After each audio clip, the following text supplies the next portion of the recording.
Good evening, sim racing fans, and welcome to Southern California's Auto Club Speedway. Tonight at LSRTV at iRacing Live, we get set for another round of action in the 2015-2016 Real Sim Racing Icebreaker Winter Series, presented by Hippie's Paint Shop, rolling into tonight's round 8.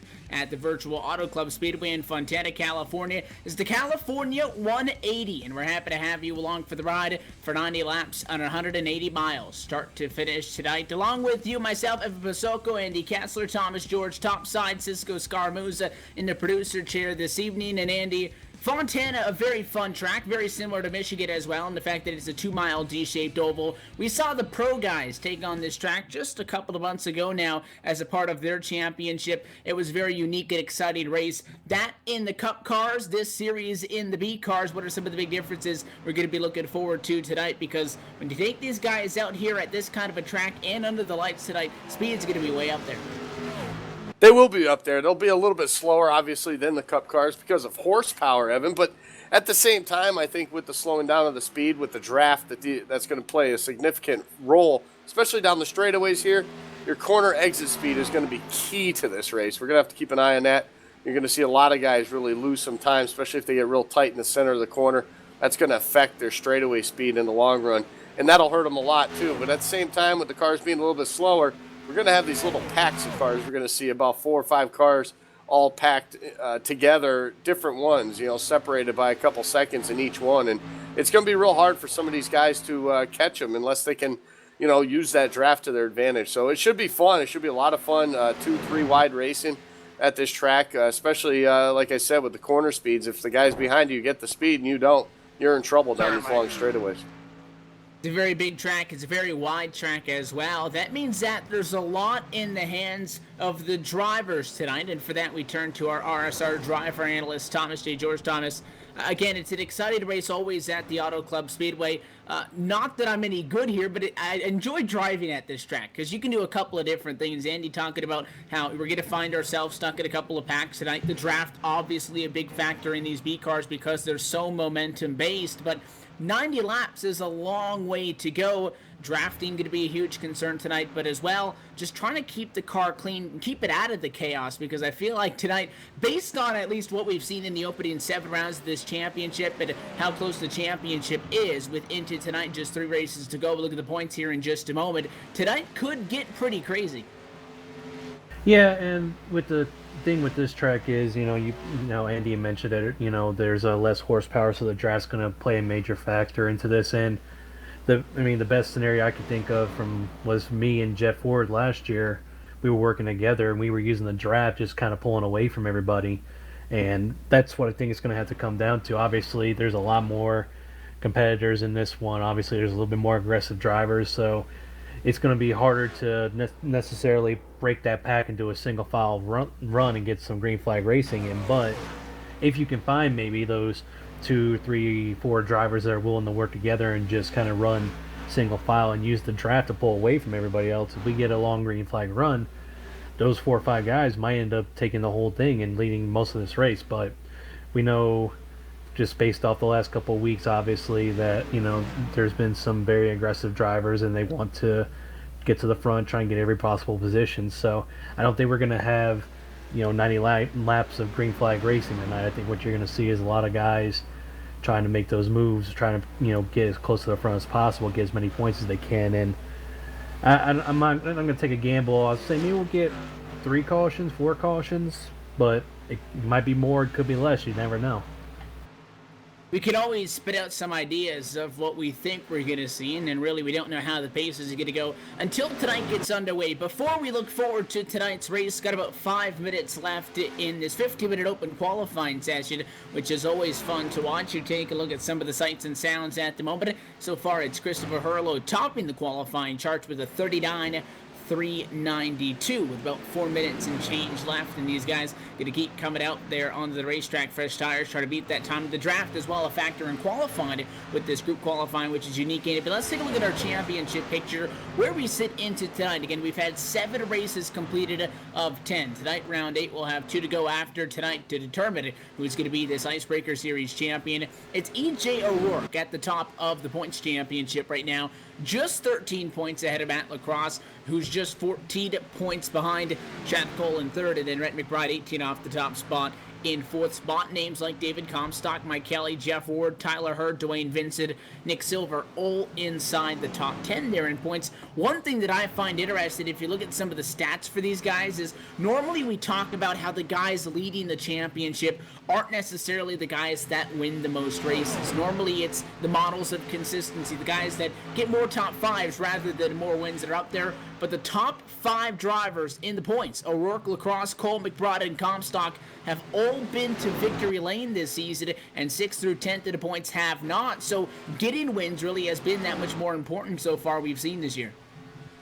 Oh, it absolutely has. And, the consistency has been there also for those guys.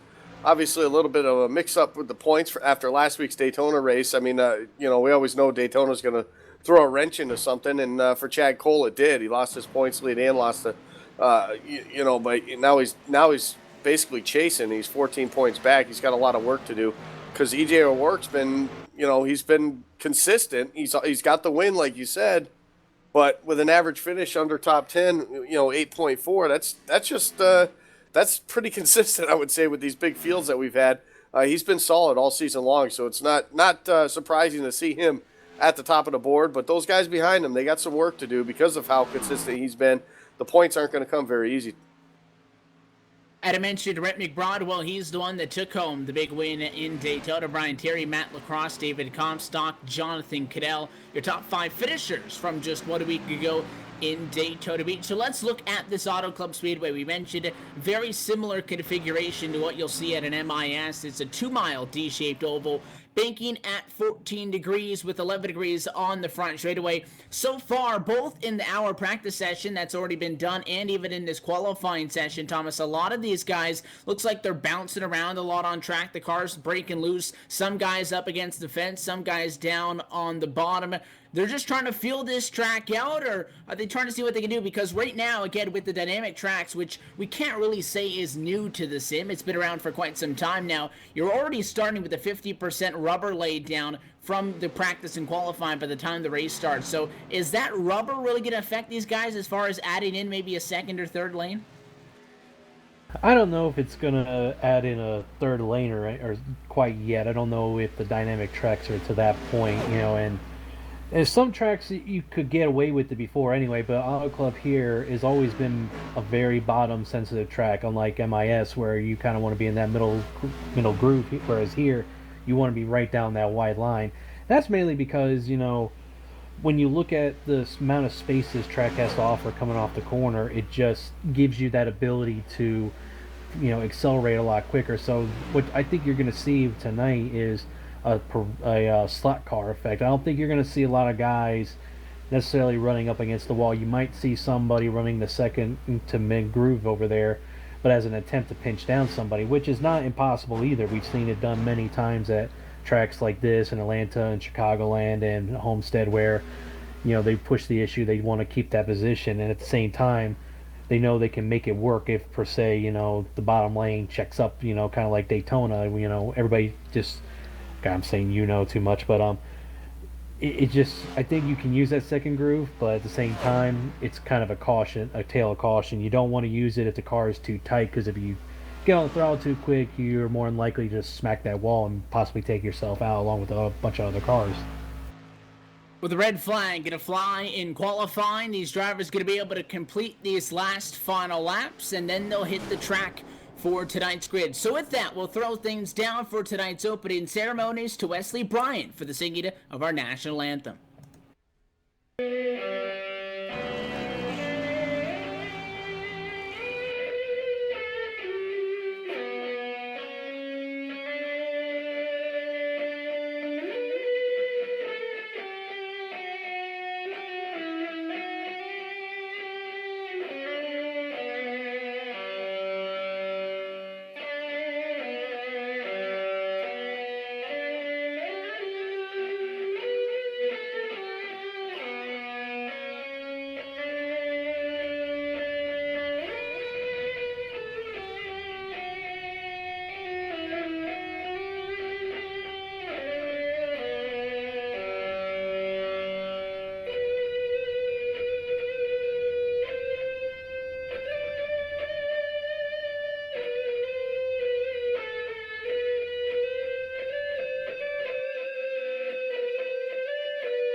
And with that, we're ready to do battle at the Auto Club Speedway. Let's take a look trackside at tonight's starting grid, presented by Hippie's Paint Shop. Pole position going to go to the driver of that 87, the 39-392, fast enough to hang on, Christopher Hurlow, Spoontown Sim Chevrolet Camaro, going to lead us to the green flag tonight, and championship leader E.J. O'Rourke will start shotgun on the front row in the number 2 position. The 96 of Rolo going to be on the inside of row 2. That's the number 3 starting spot for the driver of the 96, and for the 69 of William Amaker. He'll start outside in 4th. And rounding out your top 5 qualifiers tonight, the fastest driver in tonight's practice session, the number 9 of Anthony DeBarro.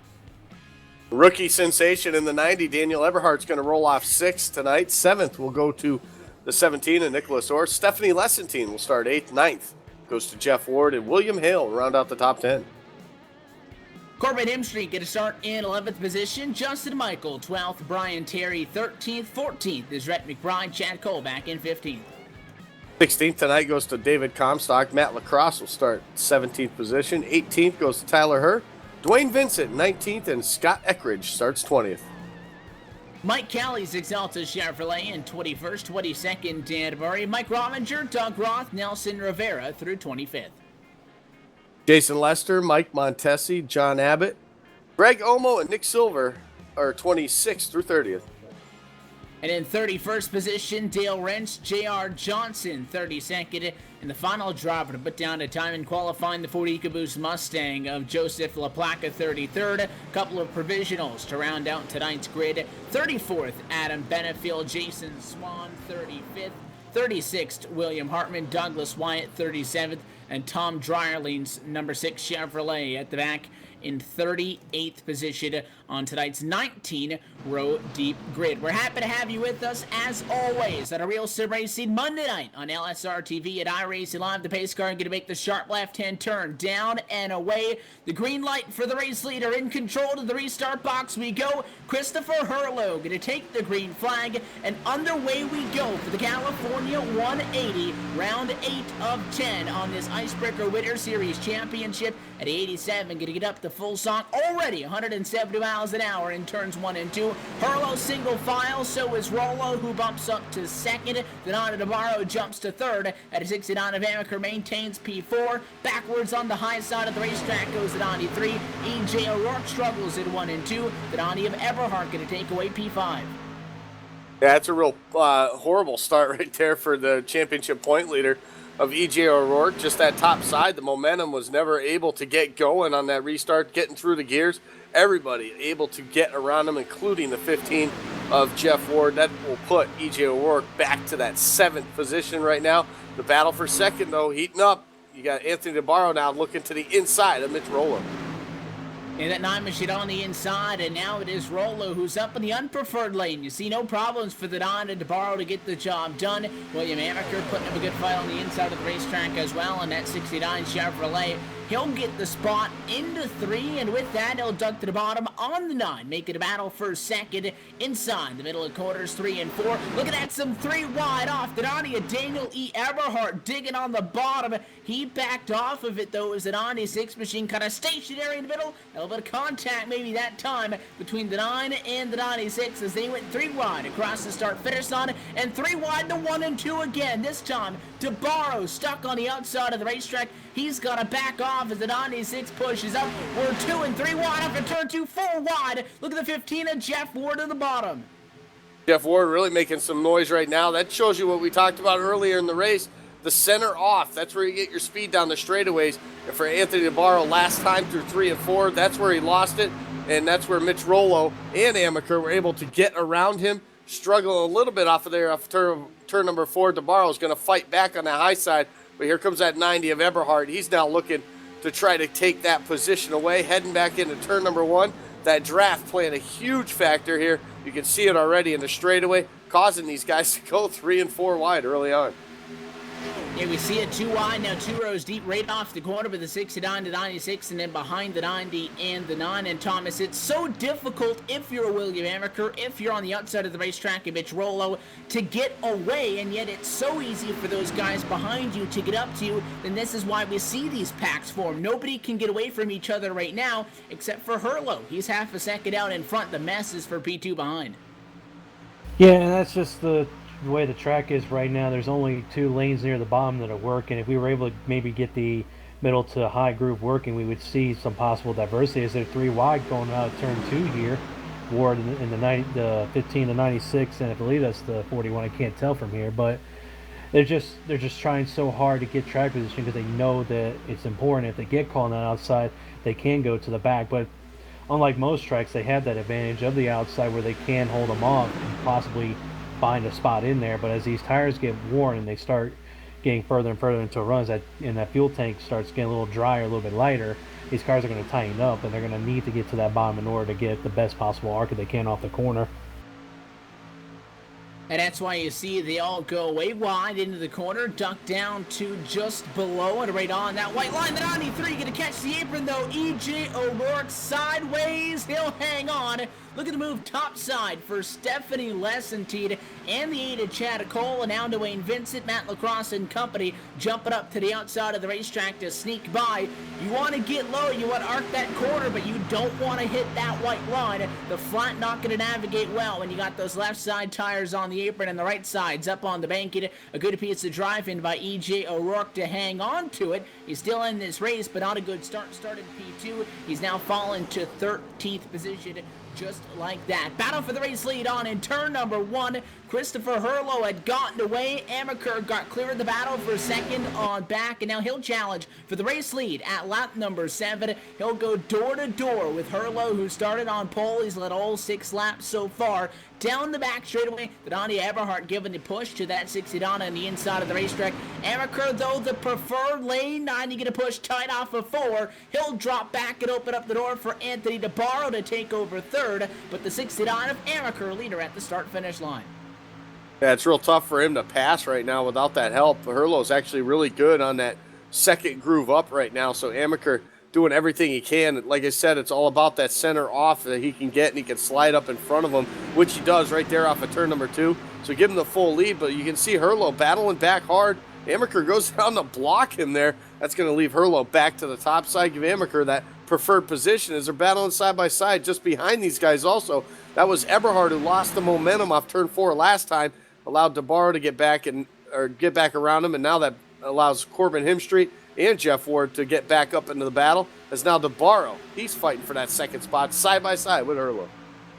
Although it's a different kind of racing, you saw this draft in effect last week at Daytona, and it's just as strong here tonight. Look at the 69 and the 9. Amaker gonna pitch DeBarro to the bottom. Top side goes the 87 to Herlo. We go 3 wide for the race lead down the back. It'll turn into a 2 wide as DeBarro drops out from the inside, tucks back up in line, and now 2 wide, 2 rows deep for 1 and 2 and 3 and 4. Down in turns 3 and 4, and behind Corbin Hemstreet wants to join the battle for P3, but still for the race lead, it's on. Amaker holding that inside lane, Thomas, the preferred lane, but by doing so, cut down to the bottom. We saw in the back straightaway the last time around, took away that inside from the 87 Herlo, but therefore, Herlo got the big arc that he wanted. Amaker didn't, but it seems to be working out so far for the 69 as long as he can maintain holding that inside in the middle of the corner. And it's also a question of maybe the 87's kind of his car starting to go away from him a little bit, just 10 laps in, which here, it doesn't sound like a lot as we see a lot of battling going on there back in about P5, P6 there, very hard racing. But these guys' cars, after 10 laps or so, they're going to start getting a little bit tighter, even if this track is under the night sky and it's got a little bit more extra grip than it usually does. It's still a very abrasive track. You're not going to be able to keep your tires underneath you for very long. And 10 laps here is the equivalent of about 15 to 20 a mile and a half tracks, it feels like. So it's just one of those big deals. If we got a 3 wide battle here for second, going to look like back to about 2 wide as DeBarro goes underneath his teammate Christopher Herlo here for second. Jeff Ward's trying to make his way into the picture as well in this little 4-car pack between Boomtown and himself here. and he's putting up a good fight. He's using that high lane as the 90 of Eberhard goes to the outside as well. So we are in fact seeing some multiple groove racing in here, whether it be from a little pinching down or just getting that better arc off the corner here. But so far so good as far as the second groove coming in. These guys have been absolutely going at it since the start. We're already at lap number 12 of 90 on tonight. It's been intense all night long. Things real tight, though, in the battle for second. The good news, if any, is that the 90, 87, and 41, they're all teammates. They're all communicating with each other. They're still 3 wide, though, down the back straightaway. It doesn't make things any easier. The 9 in the middle, 87 top side, and on the inside, the 41 of Him Street. Behind them, Everhart, the 15 top side, Jeff Ward, all looking for a way through. Don't discount, though, about 5 or 6 other drivers that are joining the party. Look at the 62 of William Hale. He blocks the 8 of Chad Cole. Dwayne Vincent's there. Stephanie Lessentine, Matt Lacrosse, Justin Michael. That is a huge super speedway-esque pack, Andy. Down in turns 1 and 2. Not a lot of room to separate these guys. Him Street going to get in front of the melee for now, but that is a huge pack. 13 laps in. They're double filed up 5 rows deep like they did on the grid. Yeah, and all that is a product of those guys for the second spot running side by side. It's allowed Amaker to pull away almost a full second now off of these guys, and it probably will be a say, oh, so we got trouble. The Ward 15 machine of Ward and the 78 grazed the wall there. You'll see them lose tons of momentum there on the front straightaway. That's going to cause a little bit of track. Oh, as Ward gets into the wall again on entry into turn number 1, so problems right there. Maybe knock the toe out there. But Jeff Ward having some issues here early on, but these side-by-side racing, that's what allows these guys to catch back up to them and make it into a pack like this. And these tires starting to wear out now. It's going to be all about who has saved them the first 10 laps and who hasn't. And I'm going to see what happens with the gap now. Up to William Amaker. He mentioned it's just about a second that last time by. Right at 9/10. So another car in the defense, maybe. The 87 Christopher Hurlow got a little bit high, and he'll graze the outside wall. Going to lose a lot of speed. He'll drop in behind the 3 of Justin Michael to 11th. We saw, though, our pole sitter Christopher Hurlow, who led the opening 7 laps, who, by the way, in the last 7 laps has since fallen from P1 down to 11th, as we just mentioned him getting into the fence. He also got away, and it was about 0.6 of a second, and then it was Amaker who caught him like it was nothing. So now that Corbin Hemstreet kind of broke away just a little bit from the pack that is slowly starting to wither themselves out. Still a good battle on track side by side between Dwayne Vincent and Nadia Daniel Lee Eberhard, and a shout out as well. Dwayne Vincent started this race in 19th position, looking for a top 5 spot. That time by the start finish line, he'll get it as he crosses the line P5, and he'll look to the inside of the 62 of William Hale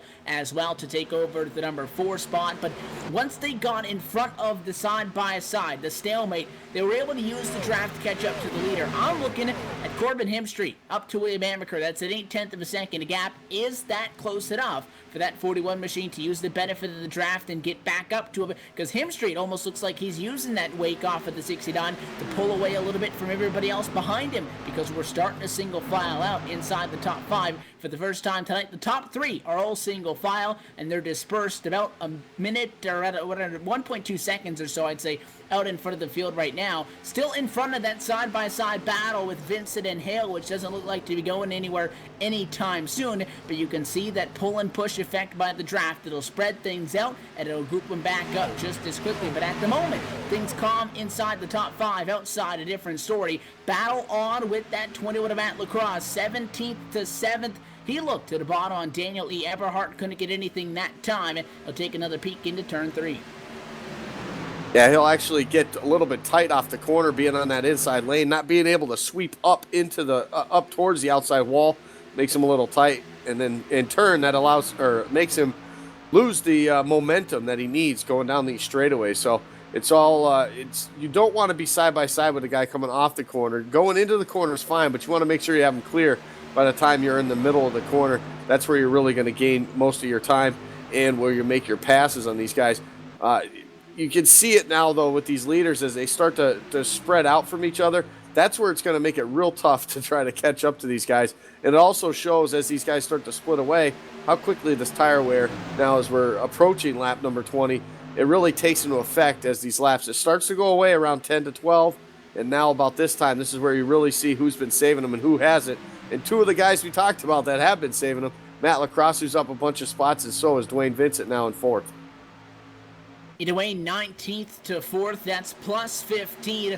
Also, really didn't talk a whole lot about how much he made up, but in 2nd spot, Corbin Hemstreet started this race on the inside of row number 6. In 11th spot, he runs P2 already. Teammate behind him in Anthony DeBarro. He's got to deal with Dwayne Vincent, defending 2015 RSR Full Throttle Cup Series champion, working the bottom, trying to get another spot, make it plus 16. He'll take 3rd. That time off of turn number 4. Daniel Eberhardt continues to be the thorn in these guys' sides. He's been right there all night long. Started to P6. He's 4th right now. Right in about that window. We've seen a lot of guys drop. Guys like Jeff Ward, Christopher Herlo, Stephanie Lessentine, E.J. O'Rourke, and Mitch Rollo. Those are 5 names that started top 10 that have fallen out of the top 10. Nicholas Orth, another name to mention, who started 7th, is out in 32nd position, which means that out of the top 10 runners right now, 7 of which started outside the top 10. 3 of which have made up over 10 spots already to this point in this race. There's a lot of giving and going so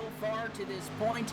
The battles will continue though, but it looks like William Amaker may be just a little bit too far, Thomas, in front of Corbin Hemstreet for that 41 to latch on. The gap now starting to grow and shrink a little bit lap by lap, but overall he's getting into the positive. 1.1 seconds now in front of P2.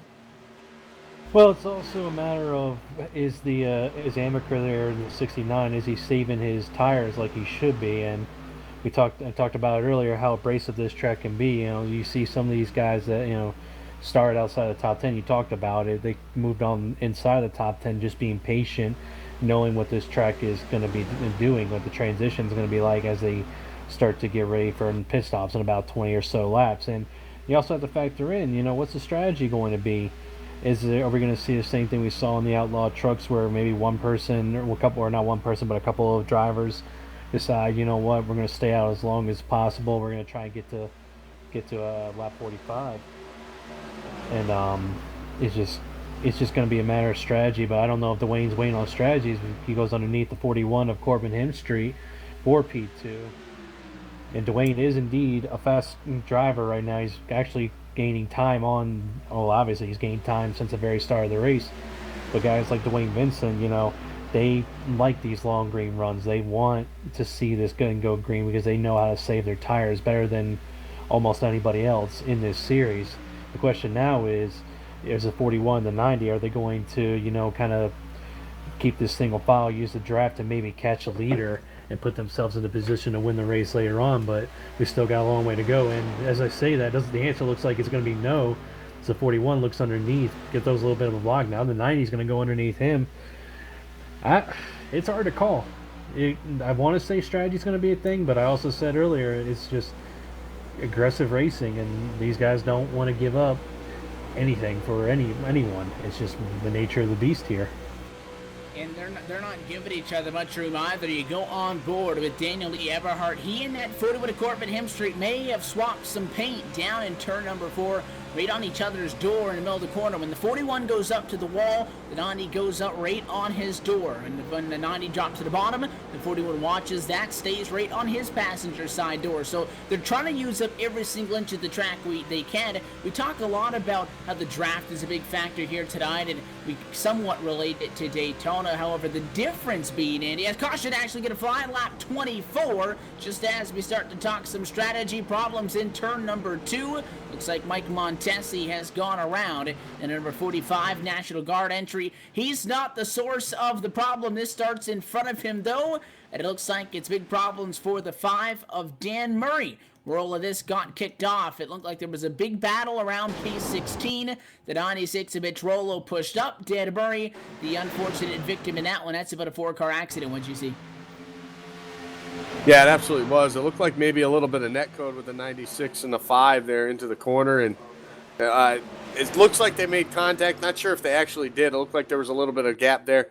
Then the problem was Stephanie Lessentine slowed up. The 83 got involved, and a little bit of damage also for the 51 of Nick Silver. So, yeah, a few cars, 4 or 5 cars right there involved in that one, and just a product of worn-out tires. And when you're on that inside lane, you push up a little bit sometimes, and sometimes you make a little bit of contact. Probably a much-needed caution, though, for a lot of these guys. But for guys like William Amaker who are pulling away, almost 2 seconds. That's a guy that you didn't want to.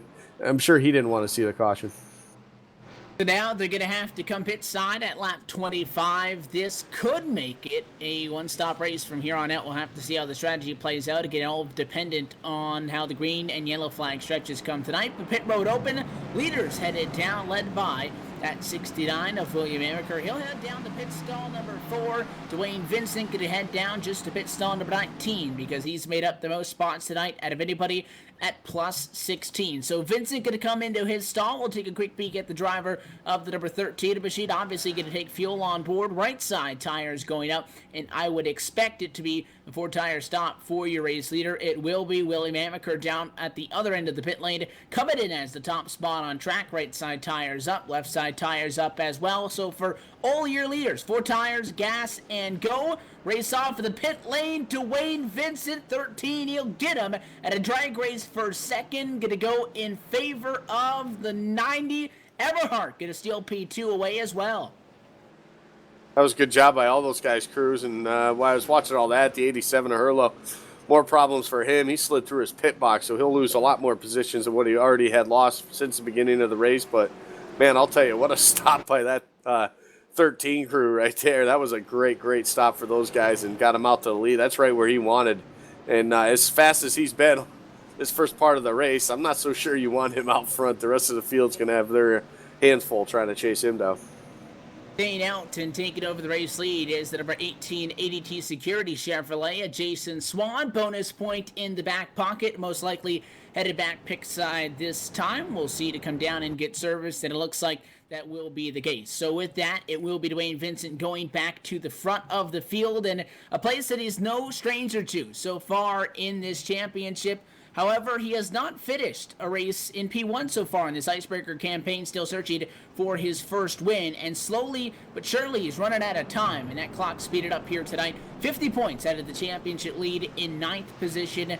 A win here tonight could maybe keep that 13 in the championship conversation going forward into the next 2 races. So with that, Vincent, Everhart, Amaker going to make up your top 3 at Auto Club. We'll take this quick opportunity under the yellow to take a quick caution flag of our own.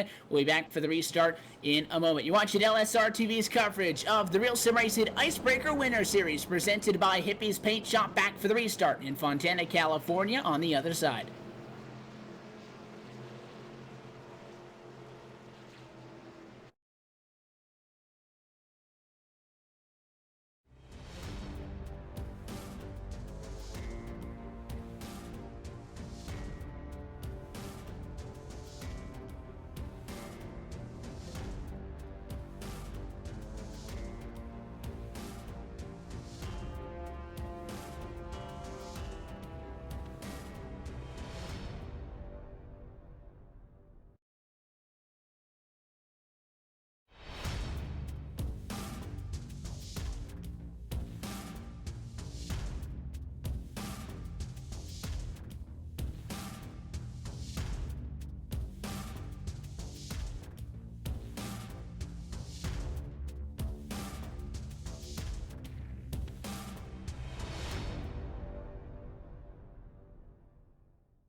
We're back live at the virtual Auto Club Speedway. Lights off on top of the pace car, so we get set for our first restart off of a caution flag tonight. It'll come to put lap 28 into the books. We'll get 29 underway. Going to leave us with just over 62 laps to go in tonight's California 180. Evan Pasoko, Jacob Seelman, Andy Kessler, and Thomas George topside with you at LSRTV producer Cisco Scaramuza in the production hauler, getting set to get us back underway to the race lead under the caution flag. Was Dwayne Vincent from the 19th spot on the grid to third and then to first. The 13 going to lead us to the American Ethanol Go Zone at a turn 4. He's got from the pace car, drops down now to when the green flag drives to get underway. Green flag flies, now back and away we go. At a rate down to the apron, heads that 13 of Dwayne Vincent. And this opening restart here like we saw earlier, and now this first one off the caution flag. Very important. We saw a lot of movement going on in these big packs that formed up, expecting no different here. Crucial battle for second going on right now to turns 1 and 2. The key, don't get stuck in the middle of a pack. Get out in front of it. That's what these guys are trying to do, and it'll be Everhart the second. Goodbye, Dwayne Vincent. Down the back straightaway. He's got 5 car lengths almost over Daniel Everhart. The battle is now for the third spot, Evan, in turn 3. William Amaker, who was leading before this last caution, and Matt Lacrosse going at it as they work off turn number 4. Lacrosse trying to use the banking to hold that high line and make it happen, and now you see the draft coming into play. Battle for the lead as Everhart's come calling. He wants the inside and wants the lead from Vincent as they head back to 1. We've seen so far no gap, less than 7/10 of a second, safe in front of the field, and Everhart made quick work getting up to Dwayne Vincent and to the bottom. Was Amaker as well, so now stuck in a battle for P2 is that 13. Good run though on the outside of the racetrack. He's got the U of M Wolverine Chevy behind him, the 20-minute Lacrosse giving him some support, but the lone wolf on the inside is that 69 of Amaker. He'll get the spot at the preferred lane down in 3 and 4. He'll go to second. Vincent falls to third. Behind them, a battle for 6th position. Tyler Herr from 18th on the grid, getting up in the conversation, and he gets to move around it on to Anthony DeBarro, who started P5, but has been one of the lone drivers that started inside the top 10 that is still running in a good spot. It's been a very fluid situation, Andy, at the front of the field. Single file, though, 1 through 6, 7, and 8 now. Not going to last long, though, as that 9 of DeBarro now takes a peek to the bottom of his teammate.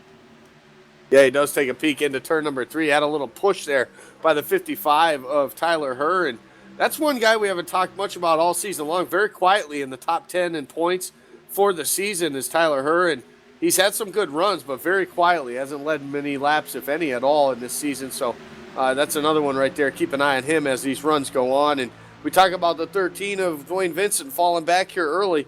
Remember where he started and how quickly he came through the field as the run went on. One of the masters here, a veteran, as saving his tires, and I think it won't be long. We'll see him back up fighting for the lead as side by side we see a couple of them going to battle here. A bunch of green cars, I should say, and in the top 5 right now as Herr takes over that 5th spot, as they run off of turn number 4.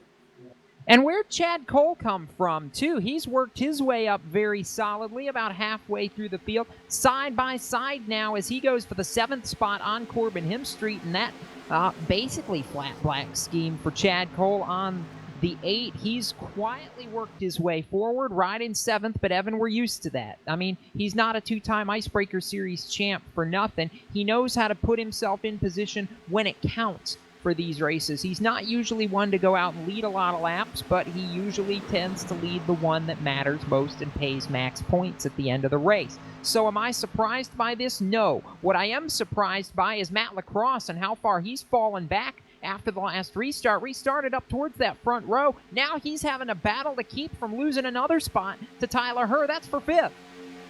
You know what we're seeing right now that we didn't see at the beginning, it was the top 5 actually getting spread out just a little bit. More like the top 3, Everhart, Amaker, and Vincent getting spread out. But it's P4, 5, 6, 7, and 8 where you're seeing that large pack of cars again form up. Not quite as big as what we saw at the start of the night, but again, still a relatively good pack led by Anthony DeBarro. And for that number 8 of Chad Cole, into tonight's race, third in the championship. He's got a trip to victory lane, 2 top 5s, 4 top 10s on the season. The same stats that we are seeing with Rhett McBride and Matt Lacrosse so far through this juncture in the season.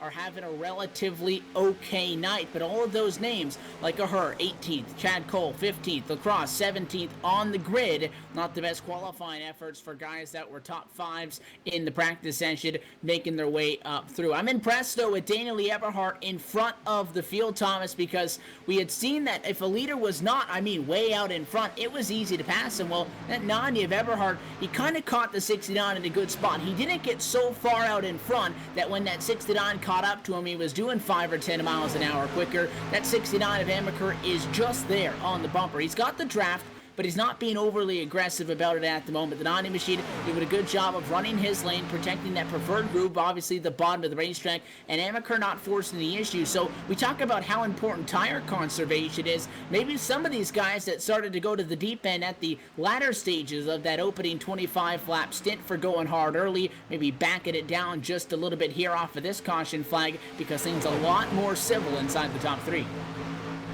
Yeah, I think Amaker has, he may have learned a little something from that previous run, because we saw him pull out to about that second lead, and then about 10 laps after that, you saw Dwayne was able to catch him and pass him with, well, not catch him obviously until he got to pit road, but Dwayne was indeed closing it on him, and I think Amaker started to realize that. So I think the 69 is now kind of taking it easy, trying to maintain a good pace, but at the same time not trying to arc that wheel so much that it causes the right front to be worn out, whereas you see maybe the 55 of Tyler Hurd, he was a little bit more aggressive there on the night of Anthony DeBarro there, trying to necessarily get up to in front of him. The only question about that is he going to burn the tires? He's actually catching Dwayne Vincent too, so I'm sure a little bit of the draft is playing into fact with that as well, but I think the 55 is trying to get some positions here, put himself in place if the caution comes out at the right time for him. But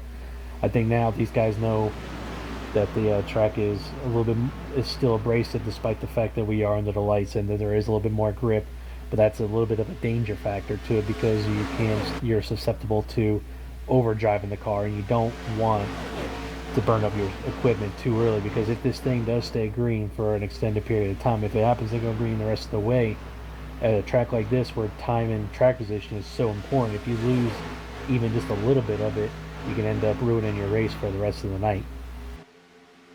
And I think that it was good that tonight's race started off maybe for the drivers with a little bit of a green flag stretch, as opposed to a couple of short stints, because they were able to get a good idea, at least relatively, on where that cliff is when you fall off on the tires. Because, we look at a guy like at number 55, I know we mentioned Tyler Hurd, digging. He can catch Dwayne Vincent. If Dwayne Vincent wants to, he can catch William Amaker and put up a fight. If Amaker wants to, he can get to the back of Eberhardt and put up a fight. The question is, again, balancing that aggressive nature with not trying to lose those tires after 20 laps, because we saw us go from a big pack of about 7 or 8 guys within half a second of each other to single file and spread out by about 3 seconds in just 2 laps. Once we got over at a past lap 20, that's where the tires really started to fall off. These guys now know that, which I think is a big reason why they're taking things a little bit easier up at the front of the field. And this race already blowing by. Next time through, we'll have 40 down and 50 to go and be just 5 laps shy of the halfway point.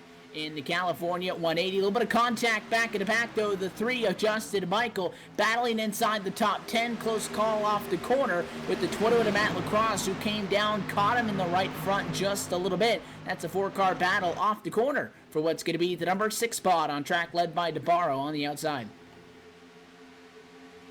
Yeah, that was a pretty good battle right there. And, you get a little tight in the corners. You end up coming up, making a little bit of contact. It's exactly what happened. Matt Lacrosse coming down on him, and I think maybe the 3 pushed up just a bit, but a little bit of contact. Now Lacrosse trying to get that position away from DeBarro, trying to get himself up into that 6th spot right now. A little bit of help now as Justin Michael gets on his rear bumper. Try to give him a push, but you can see this draft playing effect both lanes right now as it really sends these guys into the corner.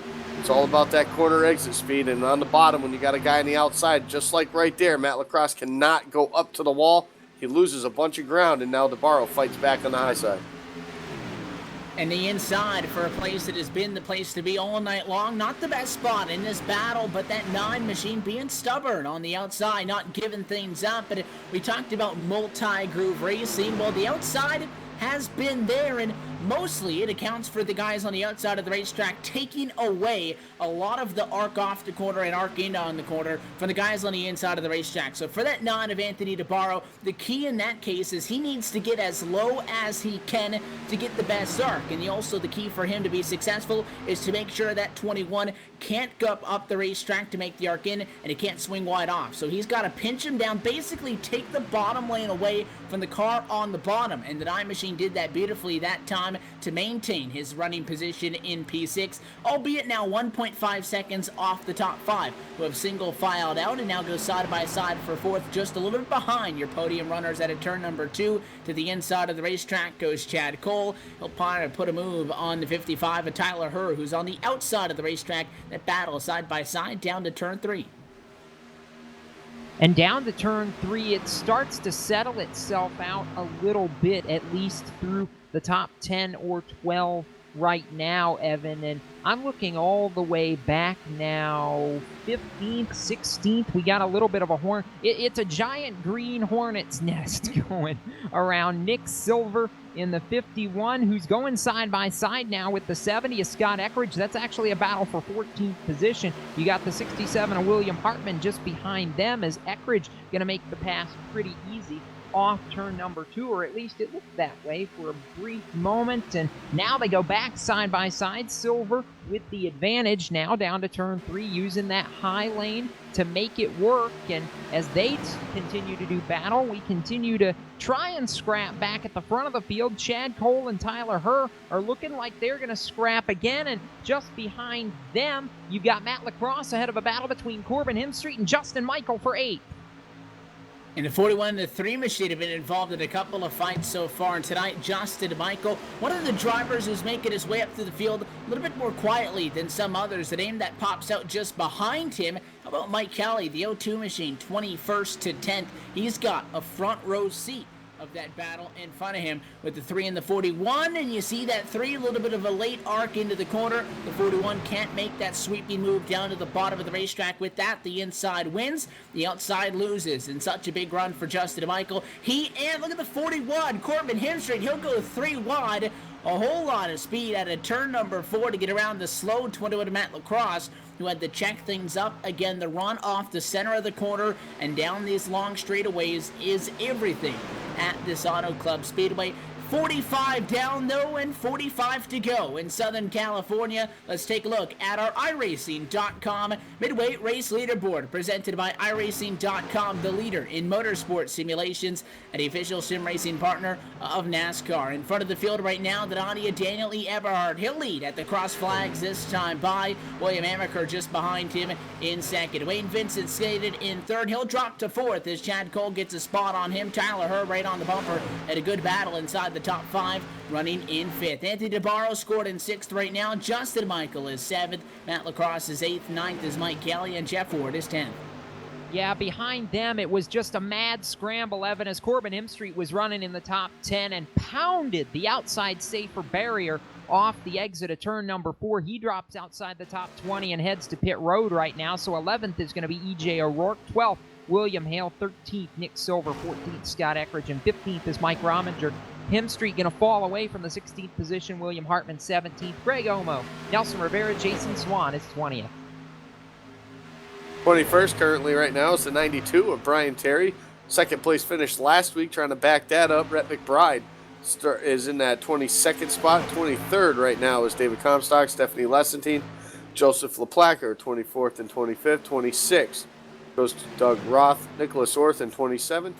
28th to Dale Rentz. Jason Lester is 29th, and 30th is the 5 of Dan Murray.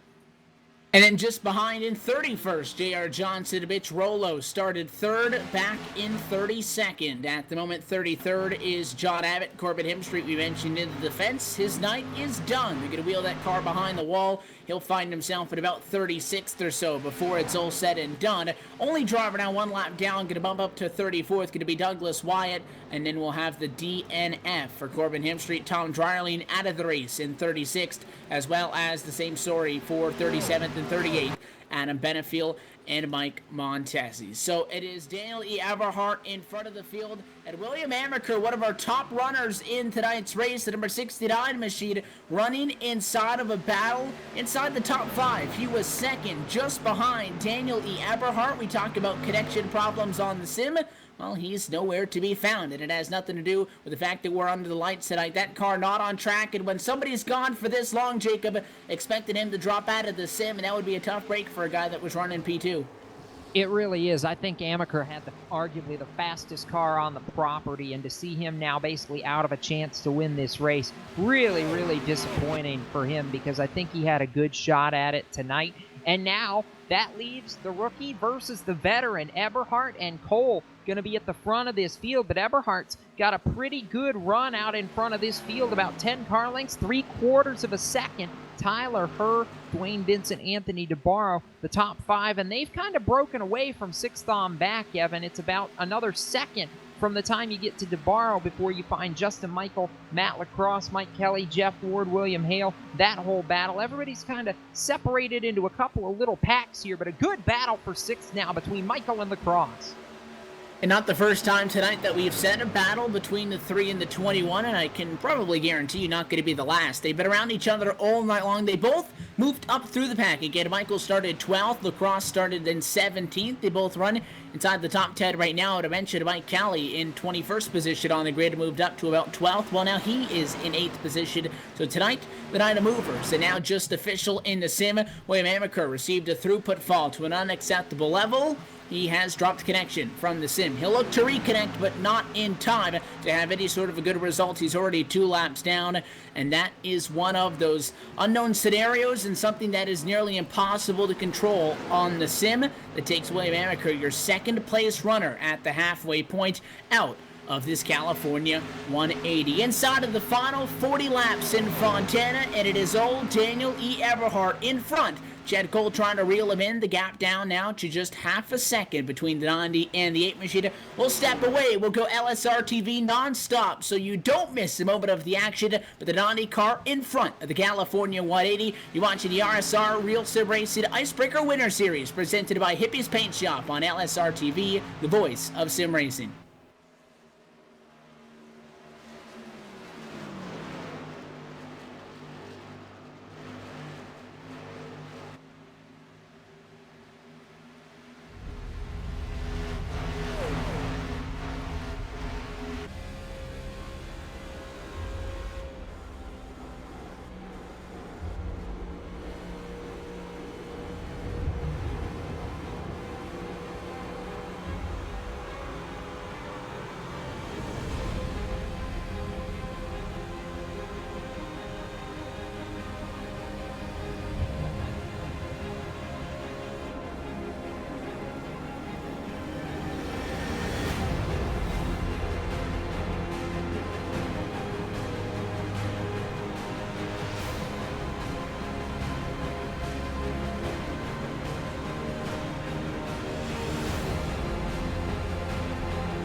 Trucking has always been a part of me.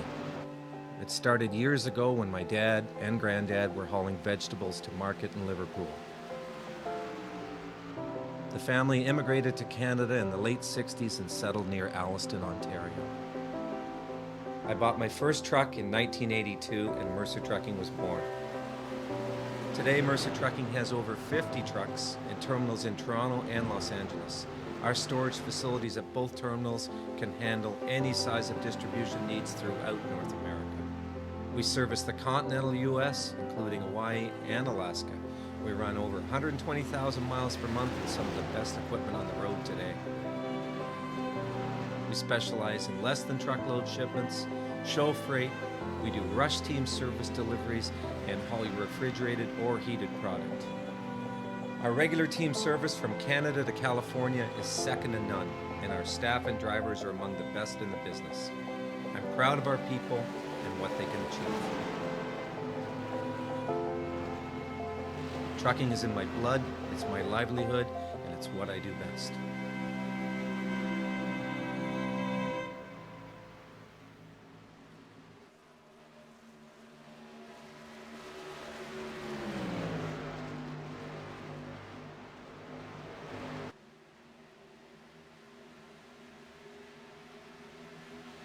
And back live at the Auto Club Speedway, it is still Daniel E. Eberhardt out in front of the California 180. The number 90 Chevrolet leads this race now at lap 58 of 90, still in front of Tyler Herr, who's actually in a pretty good battle with the number 8 of Chad Cole. Cole trying to get up through the field, third in the championship, not only putting on the pressure for second, but Tyler Herr has picked up about a tenth of a second from Eberhardt since we stepped away a couple of laps ago, keeping these guys honest. And the closer you get to that guy in front of you, the stronger and stronger that draft is going to get, and the quicker you're going to start to catch him every single time by. You want to follow up on the leader? Take a click over to the Hippies Paint Shop Leader Cam, available all night long on LSRTV. Follow it right now with our current leader, the Nadia Daniel E. Eberhardt, or stick with us as we're closing in on the final 31 laps of this race. And these guys, Jacob, they've been inching forward and forward just a little bit by little bit, but now once you break that bubble of about half a second, you're going to get all the effect of that draft. They're going to be there within the next lap.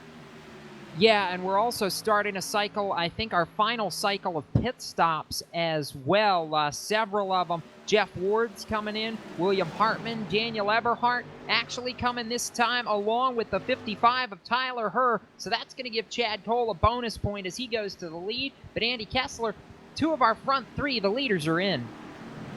Yeah, they are. Probably a smart move right there by Tyler Herr to come down with Eberhardt. We can see, obviously, on that long run, he was faster than him. He was gaining about a tenth per lap right there. So as the 55 of Tyler Herr is actually going to hit his pit stall first, come to a sliding stop, perfect stop right there. He'll get his 4 tires and fuel, come back out on the racetrack and try to get it done as Eberhardt, who just in front of him, pit. Caution on the speedway, and this will throw everything out. In the middle, a green flag pit stops. The caution flag will fly, and this does change everything at its problems for, I believe, going to be the number 3 machine, the cause of this yellow, if not another accident out on track. But the number 3 problems for Justin Michaels Chevrolet. He was just on back off of the pit lane, getting back up to speed, just broke that car sideways on the apron. And although it is a very wide apron on the back straightaway, that car spun up above one of those white lines on the bottom of the racetrack, triggered the yellow flag, and now we'll have a caution, and we'll have a newly shuffled running order as we try to figure all of this out. But Thomas, as somebody trying to dig and get everything they can, the 3 machine just likely overcooked it a little bit too much on that flat apron in 1 and 2, and the back tires couldn't hang on. Yeah, and I can attest to that mistake myself. You know, last year in the Full Throttle Cup Series, I got a little hot-headed, or so to speak, in the last closing laps, and I hit the apron and just went around. That's just, even at night, again, you may have all the grip in the world, but this track is very abrasive, but that can happen. But the thing I want to look at now is, where's the pit cycle going to lay out? Because when that caution came out, the 55 and the, I believe it was the 90, the leaders going into that caution there, they were already on pit road, and they were able to complete their pit stops, and they were able to stay on the lead lap. So I'm thinking, if I'm correct, they're going to go around here, and they're going to be able to get the lead back. And they had plenty of company on the pit lane as well. So Chad Cole, who stayed out to pick up a bonus point, He comes down pit road to get service. He'll take his 4 tires in fuel and get back off, and he'll be set for it if we go green for these final 30 laps in California. But he won't be in front of the field because here comes Tyler Hurst, number 55. Here comes the Honda machine swinging around of Daniel E. Eberhardt. They just got the tires. They stay out. They don't need to come back down to the pit lane because when the caution flag came out with them just being on pit road, they didn't have time to lose a lap, and they'll end up in front. A lot of the time, if you're on the pit lane, it does not work out in your favor because you already had completed service, and when these guys come down under the caution flag, they get fresher tires, but with these guys being on pit road, they got no green flag laps on those tires, so they have the advantage, and they just put some crucial time in front of those guys that they had been battling for the race lead for the majority of the second half of this race because they'll go to the front, and Chad Cole, Dwayne Vincent, and company going to slide backwards. However, not enough to get themselves all the way to the front. We'll take a look at a couple of wave bys getting set to go by the pace car. Plenty of drivers who got service a lap or two prior are out behind the pace car, technically at the back of the lead lap. They'll look for a wave by in the next lap or so, but at least at the moment, we're taking a look at Daniel E. Eberhardt, the first driver out before all of this. But it looks like the real winner on the timing may be the STEM Civex Chevrolet of Stephanie Lessentine, who is currently being scored as the leader. However, she will elect to come down pit side to get service, so this may just keep that 90 out in front. We'll have to see. Yeah, it'll be interesting now to see how everybody crosses the line now and everything resets itself for us. But, yeah, I think Eberhardt and Tyler Herb lucked out right there, because they are being showed as the leaders now as they crossed over the start-finish line. So just as they came onto pit road, the benefit for them is that they didn't get back out on track and have to run any green flag laps, because they probably would have had to come back down how quickly these, even though it had only been a lap or so for them to wear out the tires, it probably would have been a smart call to come down. So I think they probably the 2 luckiest guys on the racetrack currently. So with that, they go back to or maintain 1 and 2. And the question is, where does Chad Cole end up? Where does everybody else end up who had yet to come down to the pit lane from the race lead? He's fourth. Well, they're not going to be that far back at all because right now, Chad Cole, who got service done to get it, a lot of people came down with their lead, but it wasn't a lot of people from the top 5 to the top 10. It was a lot of people from the lead lap, but not a lot of guys from right behind him. So Chad Cole had a lot of company, which means that there wasn't a big buffer zone between Eberhardt and her, who we saw come down from 1 and 2 together. Wasn't a big buffer zone between them and the guys that just came down pit road now. So we'll have to wait for the standings to update when they go by the scoring loop at the start-finish line this next time. But it looks like it would be Daniel Eberhardt in front of the field, Tyler Hurst second, Jeff Ward third, and Chad Cole right back up there in P4. So no big winners and no big losers really in all of that inside of the top 5. For a caution flag dropping in the middle of green flag pit stops, this one may have minimal impact on the running order. And I think that's the key here, Evan, honestly, is the fact that we were all hyped up and thinking that this was going to be a really nasty shuffle to it, and we're going to have the same battle that we've had the last 15 or 20 laps. I think the only difference now is you close everybody up, and Thomas, you can attest to this as a driver. You get ready to really get up on the wheel now because it's 25 to go when we go back green. And if you're Tyler Herr and you know you were closing on the leader before this last round of pit stops, you've got to be hungry, licking your chops, going, okay, let's go. My time is now. Well, and that is the mentality because we are going to have, just about a little over 25 laps to go. But you also have to think this is a long 25 laps at a track like this. So the important thing in here is to get ready to go into turn 3 is that you want to try and stay aggressive because if you lose any time, you're not going to probably get it back here. But you also got to be wary of making sure you don't cook the tires too soon because you won't be able to pass for anything at the end of the race if we don't get another caution. So it's a fine balancing act, if you will. Can't even pronounce that tonight. Well, we're going to be ready to take this one on. 26 laps left in the California 180 for round 8 of 10 in the 2015-2016 RSR Icebreaker Winter Series campaign. This restart brought to you by Hippie's Paint Shop. The pace car going to make the sharp left-hand turn down to the safety pit side. Eberhardt in control to the restart box. They go. Green flag back in the air.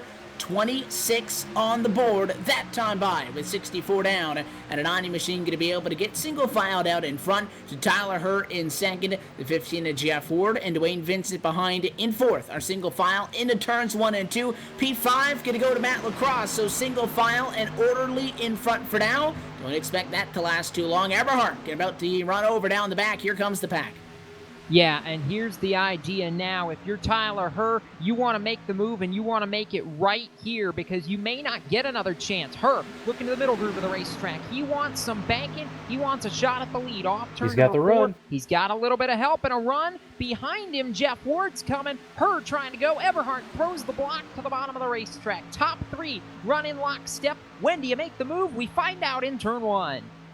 The 50 machine stays on the bumper, backs off into the corner, and dives back to the inside. But Eberhardt going to hold the left side tires on that white line. No way through. Behind him, we'll go 3 wide. The 91 in the middle. Greg Omo, first time in the conversation tonight. 29th to 10th. He's 3 wide with the 9 of DeBarro on the bottom. The 43 of Doug Roth. That's where all the excitement is, and it's behind the race lead as Eberhardt maintains for the moment. The side-by-side starts with P10, and it's Greg Omo's number 91 machine now dropping back. Nelson Rivera losing some speed. The 8 of Chad Cole losing some time as well to the likes of Silver Eckrich. They'll fall back. It'll be 2 wide, 3 rows deep. In the turns number 1 and 2, battle is on, and it's on for 8th on back.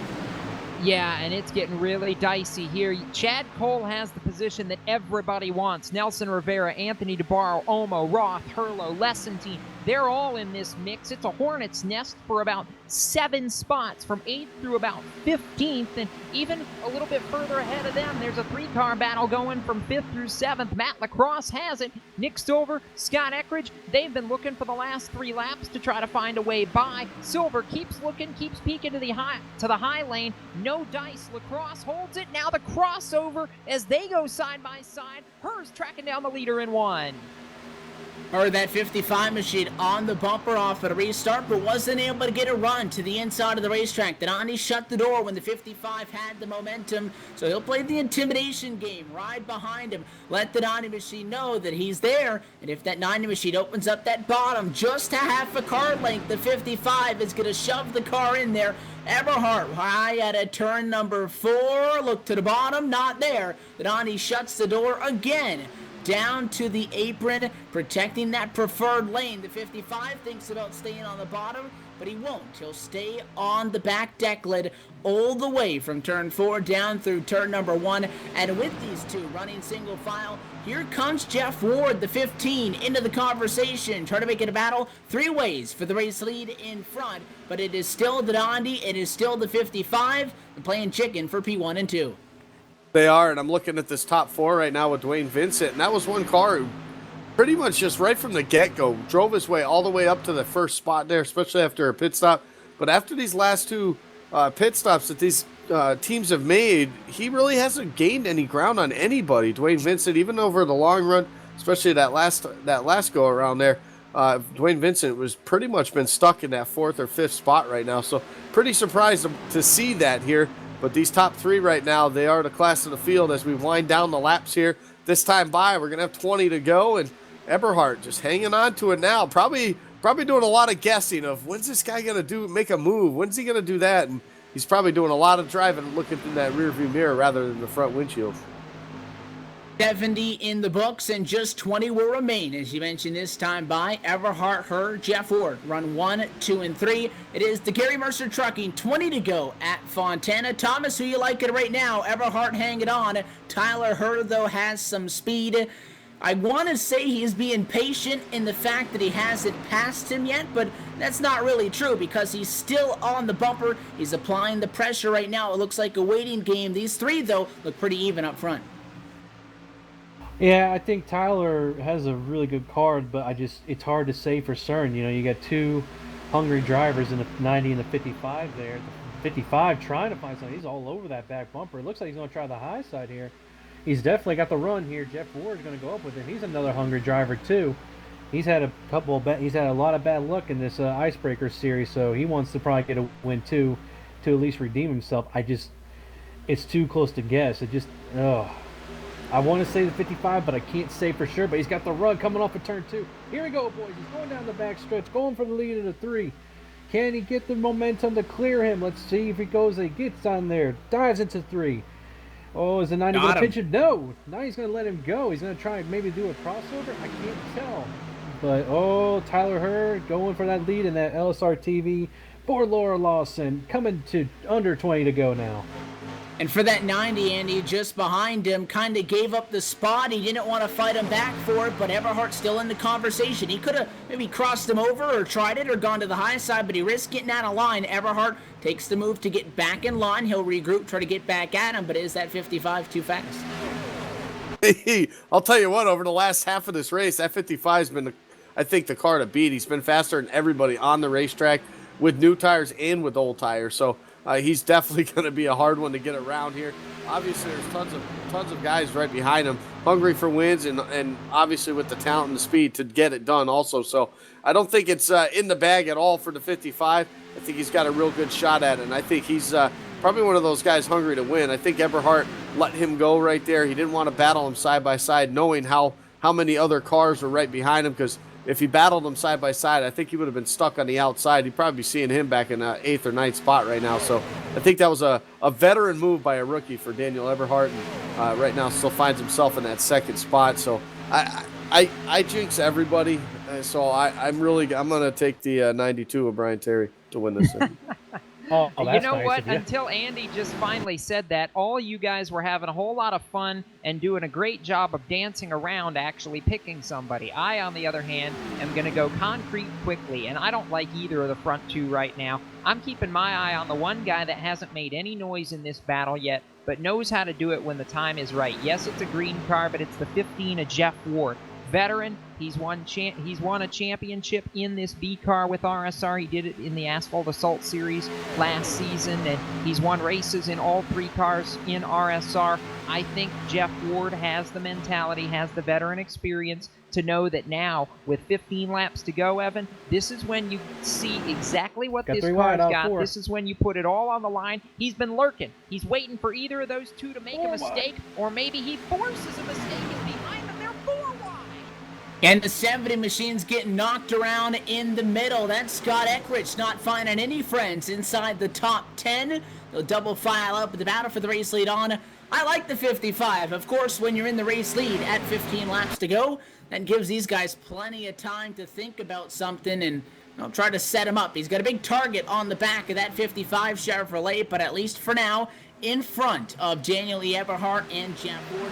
Dwayne Vincent, by the way, in 3rd. He's in this conversation as well. We've talked a little bit about him tonight. 9th in the championship. Not the season quite like he has expected out of himself after starting all 7 races. He's 50 points out of the top spot in the championship. He needs a very good run tonight to just be mathematically still in this thing. With 2 nights to go after tonight's race for round 8 of 10, he's there. Matt Lacrosse is there as well, the 21 machine. 2nd in points to E.J. O'Rourke, and with E.J. down in 14th, Lacrosse maybe in a position to try to take over the championship lead. So there's a lot of different storylines amongst these top 5 drivers, but the top 5 are pulling away. We mentioned 3 wide, we mentioned 4 wide. Well, that's all 6th on back with Silver, Eckrich, DeBarro, Cole, and Hurlow through the top 10. They're 2 wide, a couple of rows deep down the front stretch, but they're not helping themselves out. They're losing time to our top 5. Well, the problem here is, Evan, that they're going to lose time right now, but as soon as the first driver makes the move to try and start gaining positions in this front pack of 5, that's going to bring everybody behind them right back to them. It's not over yet for Silver, DeBarro, Eckrich, Cole, or any of these other guys, but here's the first move. Jeff Ward to the bottom of the racetrack, trying to make a run on Daniel Eberhard for the 2nd position into turn 3. Cannot make it work. Hold on tight, boys. They accordion back up and get very tight off turn 4. Vincent's there. He's taking a peek. Nobody's got the speed to go anywhere, and now here comes Ward again.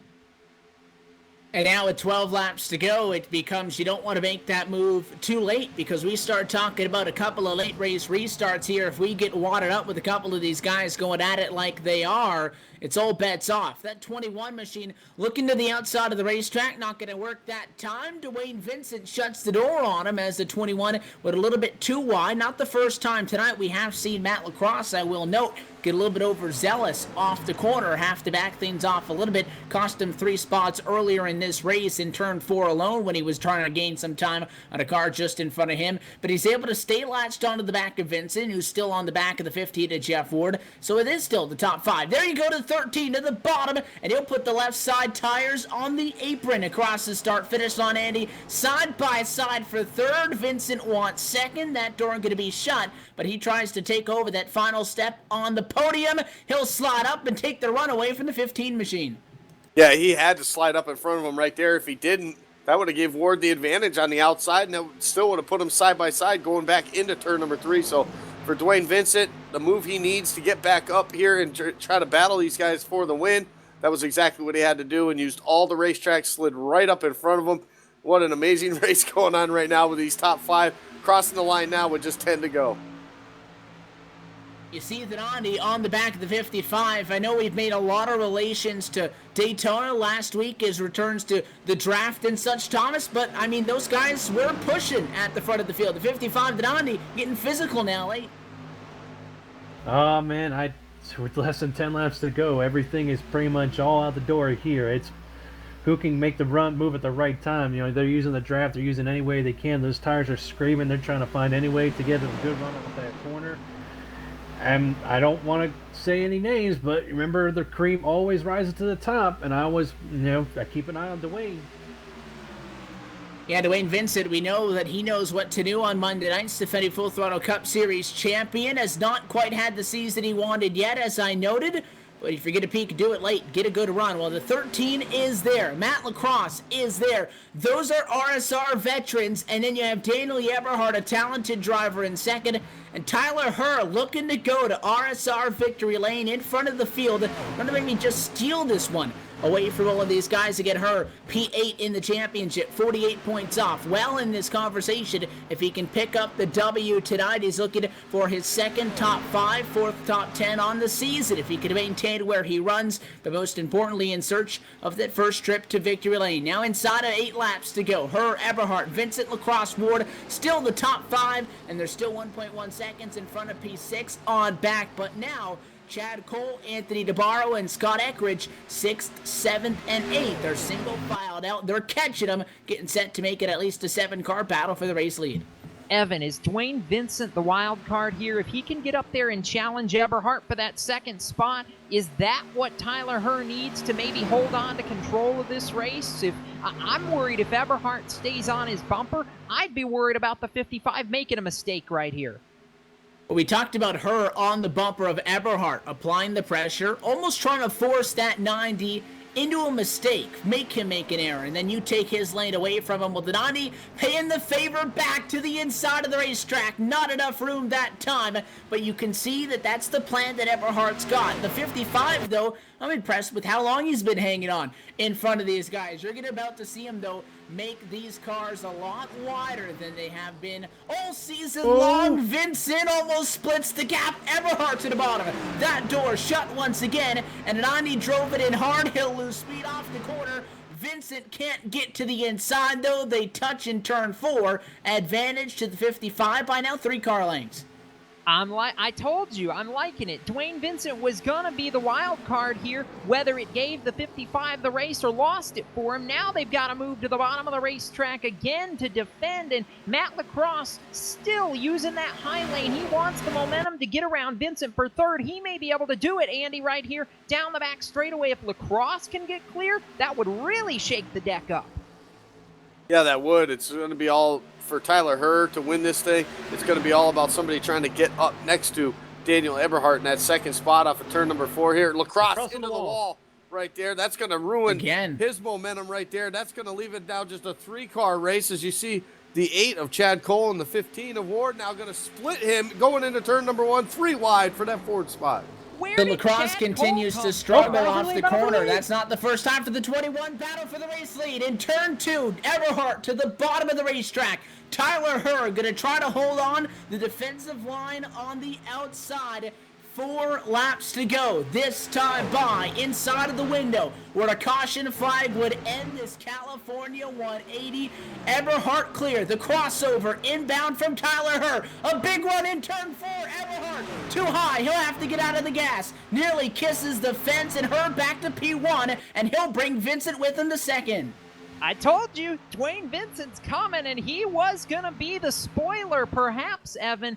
4 laps to go. It'll be 3 when they get back to the line, and now Dwayne Vincent splits the 2 adversaries on the front of this field. Vincent to second now, and now Eberhart's got 2 guys to get past down the back straightaway. Behind them, side by side for 4th, Chad Cole on the outside of that battle, but it's the 3 men up front where this win is going to be decided. You talk about guys roughing each other up. The 8 and the 15 have been physical. Well, Herr would not object to a caution now because that would win him this race. 3 laps to go this time by, and it has gone from a battle amongst the top 5 to a battle amongst the top 3. Herr, Vincent, Eberhart running single file at the moment. The 55 machine holds his line, but you have the Full Throttle Cup Series champion Thomas J. George on here, your bumper. I mean, you can't not be thinking about that, but now side by side for second we go.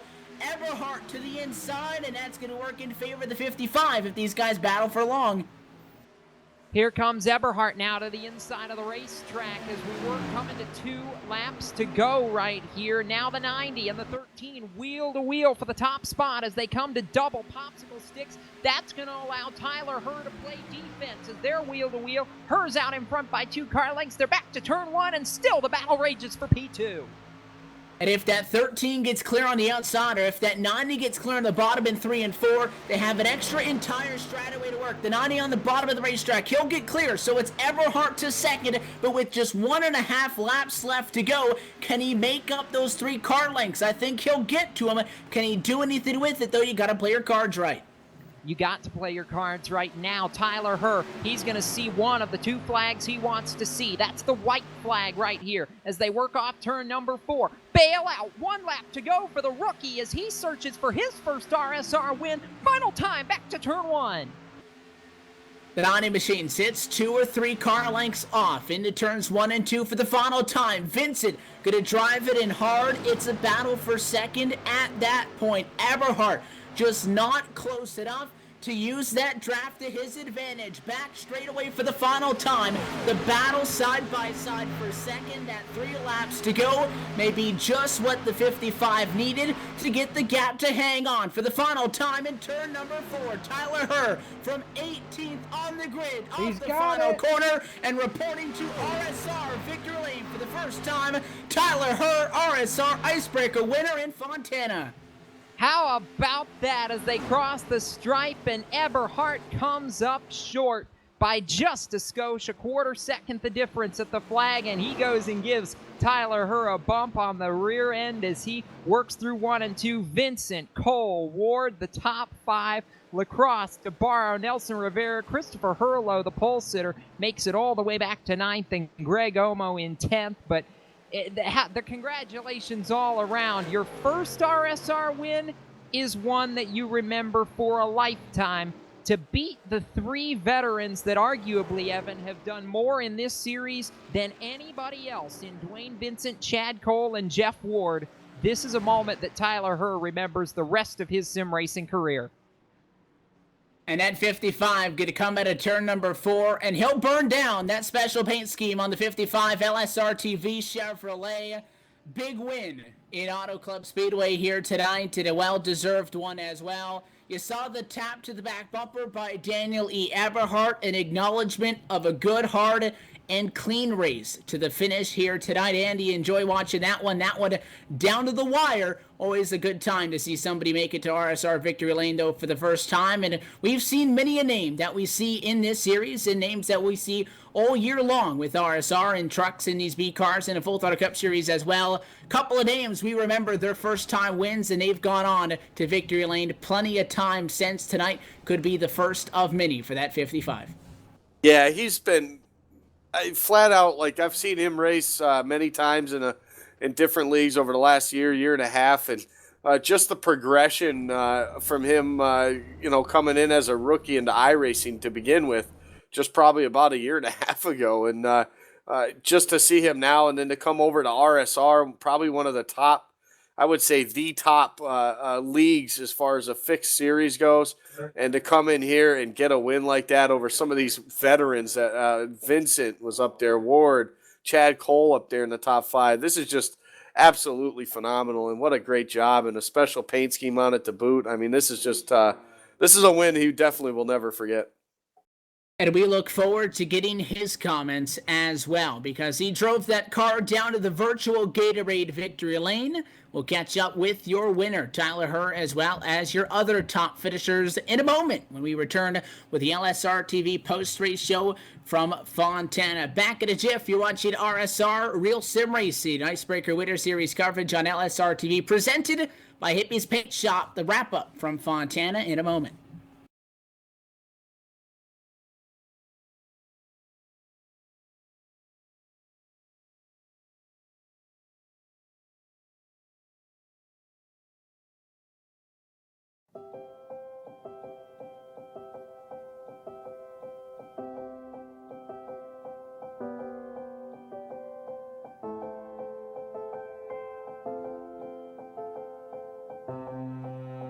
Trucking has always been a part of me. It started years ago when my dad and granddad were hauling vegetables to market in Liverpool.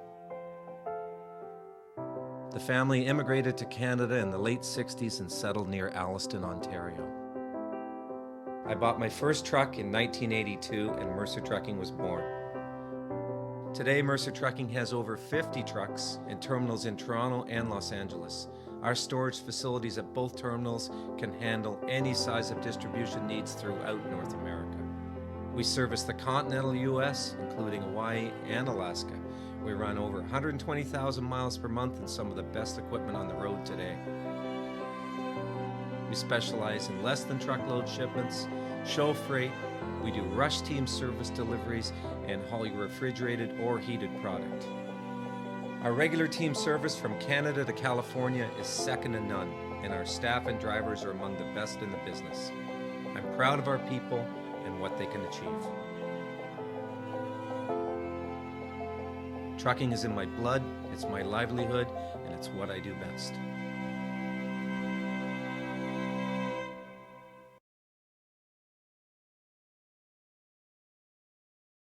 We're back live at the virtual Auto Club Speedway, and as the dust settles on the California 180, there are now 8 races down and just 2 to go before we crown another RSR Icebreaker Winter Series champion. But tonight, a good one from Fontana. Tyler Herr, your winner in the LSRTV Chevrolet, going to victory lane for the first time in RSR.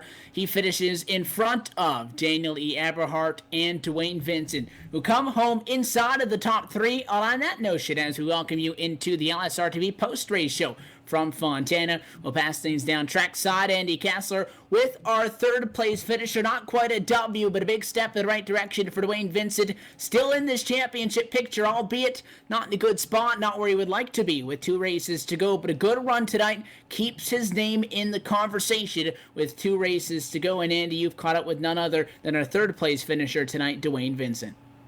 That's right. I am down here on pit road with the driver of the number 13. It's Dwayne Vincent. And Dwayne, it's been a struggle this winter series for you. Some bad races mixed in with some good ones also. But you find yourself here with a third place finish here tonight. Walk us through this one. Yeah, it was fun to have some green flag stretches there, for a change. And just really good clean racing tonight. It was good to see. Really was. Yeah, it definitely was. You talk about the long green flag stretches. That was your big move early on in the race. 19th got you all the way up into that 3rd spot before that first caution came out. You beat everybody out on pit road. It looked like, okay, how fast he was on that opening stint. You better watch out. He's going to get away from everybody. But it seemed like your car towards the middle part of that race just kind of stalled, and you sat there around in that 4th, 5th position for most of that middle portion of the race. Was there anything different with the car, or was that you just kind of biding your time and saving some tires? Yeah, it was iRacing graphics, man. I started getting page faults and all kind of mess going on. But, yeah, I just kind of rode around till it finally cleared up with about 20 to go, and was able to race again. And just got up there. I was in 3 and 4, I got around Daniel, and had a good run going up on Tyler right in the middle of 3 and 4, and he checked up just at the right time and killed my momentum, and then Daniel was able to get back around me and finish second. But that was a really good run, really fun at the end, good clean racing. I enjoyed it. Yeah, it absolutely was some fun racing, exciting for us to watch up here, and I'm sure a lot of guys will enjoy the replay for that. Dwayne, the way this Winter Series has gone, real quick, these rookies that we're seeing here, Eberhardt leading laps just about every week. I mean, what does this say as far as the depth for RSR and going into the Full Throttle Cup Series? Some of these guys, they might make some noise up there with the big boys. Yeah, I see a handful of them that, I think will be very good in the Cup. Some of them need to go back to the trucks. But yeah, there's some really good drivers coming up, and it's good to see. Absolutely good to see. Well, obviously, Dwayne, a third place finish here tonight. Sponsor shout outs. Who helps you get it done each week? Parker Store Hydraulics, mom and dad at home watching, everybody at RSR, and you guys at LSRTV. We appreciate it. And my teammate Adam Beneville. Thank you, Wayne, and good luck next week. Thank you, man. All right, that's our third place finisher here tonight, and one of those hot rookies we've been talking about all season long, picking up some wins and running up front week in and week out. That's Daniel Eberhardt, and he's with Jacob Seelman right now on pit road.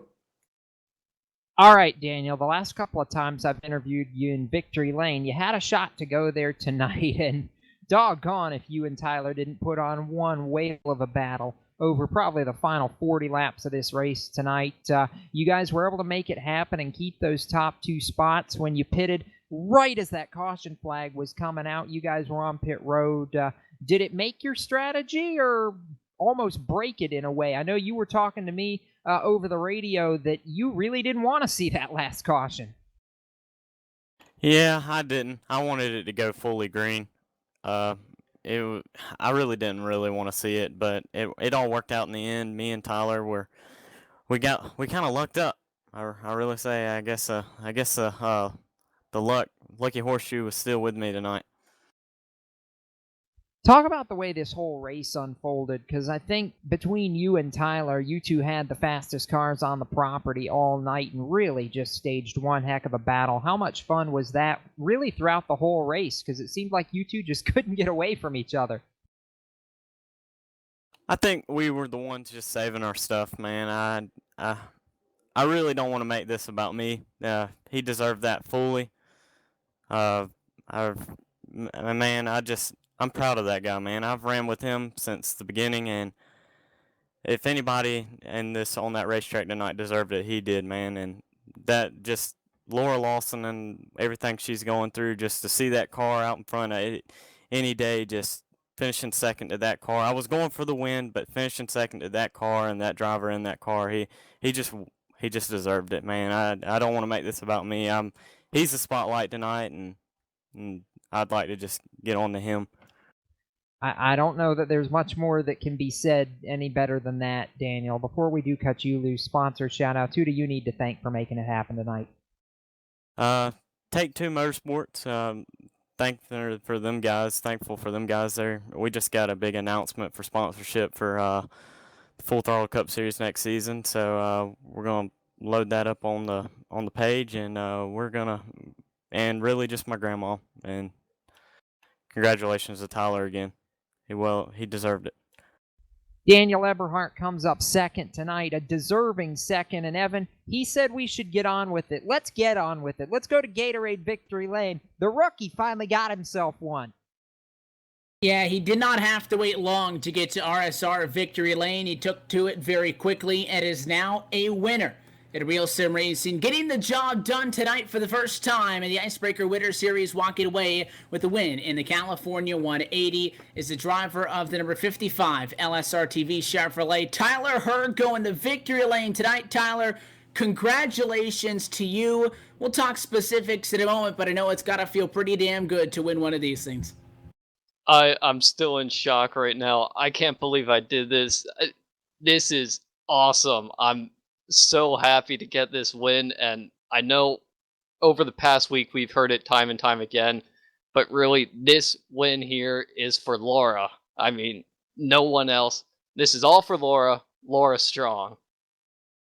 Well, I will tell you that she was sitting behind the scenes and she was watching and she was rooting you on there at the end. And it's an exciting victory again, not only for you to break through and get to RSR Victory Lane, being onto the scene here so recently and being so strong and putting it to these seasoned veterans, going up against the names like Daniel E. Everhart, who's still relatively new to RSR, but the likes of Dwayne Vincent, Chad Cole, and Jeff Ward are the drivers inside the top 5 that you get the job done with. And then again, getting that special lymphoma awareness paint scheme to Victory Lane. Started 18th though, 22nd in practice. It was not the prettiest start at lap number 1, but that car could just not be denied. How'd you get through the field so good? Well, I was pretty much focused on race runs all through practice. I knew that qualifying to me really doesn't matter, so all I focused on was saving tires all race long, and I just kept moving up through the field bit by bit, and every 30 laps or so I was just that much closer to the front, and it was just a great race from start to finish. And then you were on the bumper of that 90 when he was in front. You make the move, and then he kind of paid you back for it. He did the same thing. He rode on your back end, and it looked like he had got it, but you gave him the crossover in turn 4, not giving up on that one. What was it like fighting there with Everhart through the end? Well, I knew he was going to make a move. I didn't know when, and I just had the car slip a little bit going into turn 1, I think, and I had to use the patented kill crease crossover to just get right underneath him going down the backstretch. And once Eberhart and Vincent started racing side by side, I just looked in the mirror and knew I had it.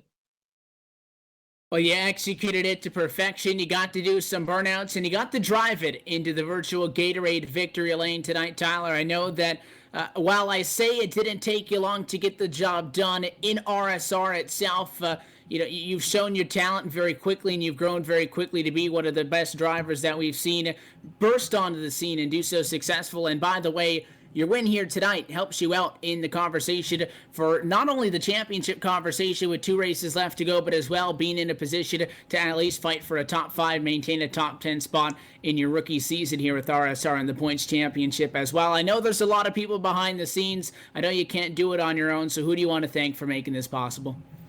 Well, of course, got to thank, first and foremost, the LSRTV team. I'm proud to be a part of it, and everyone that's involved with it is just, it's all top notch, and I'm not being biased right now, that's for sure.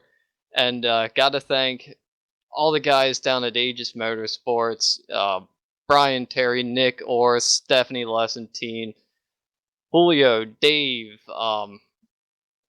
Will Hartman, he's in there.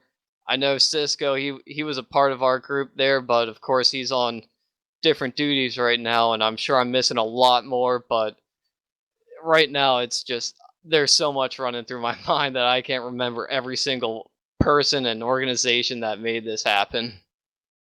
Well, I know that you want to get out of here and get to celebrating, so we'll let you do so, Tyler. But I know, a lot of the guys on the Whisper behind the scenes rooting you on there. And for the record, when we did picks at 20 to go, I believe I was the one person that said that 55 was going to lock this one up. Maybe they didn't want to jinx you, but I called it, so it was good to see you hang on to that one there. So congratulations again. It's always good to see a first-time winner in RSR on Monday nights, and you're very well deserving of it. I know Laura thanks you for the paint scheme, and we got to continue to give her all of our support. Want to thank everybody else for giving her support. But congratulations, sir. You're a winner in RSR. Go enjoy that.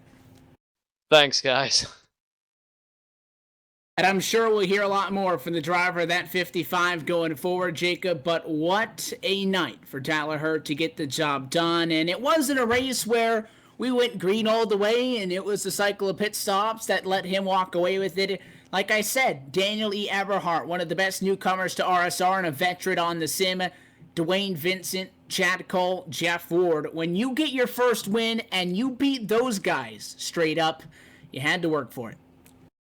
You did, and he did have to work for it tonight. I think that's what makes it all the more impressive. Her, Eberhart, Vincent, Cole, and Ward, like Evan mentioned, the top 5, but behind them, a few more veterans in the top 10. Some Cup Series drivers from this year, Anthony Matt Lacrosse and Anthony DeBarro finished 6th and 7th, 8th to Nelson Rivera, 9th to Christopher Hurlow, who was in the championship 4 in this past year's Full Throttle Cup Series battle, and Greg Omo hanging on for a well-deserved top 10 finish.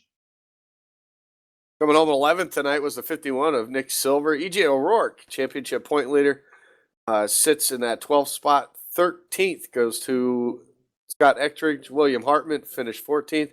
15th goes to Stephanie Lessentine. 16th was Mike Kelly. David Comstock in that 14 finished 17th. 18th went to Doug Roth. William Hale finished 19th, and 20th was Joseph LaPlaca. 21st to Mike Rominger, 22nd Jason Swan. Jason Lester in a return to RSR competition was 23rd. John Abbott 24th. Mitch Rollo after a EOL penalty for one of the cautions early in the night could never really recover there. 26th to J.R. Johnson.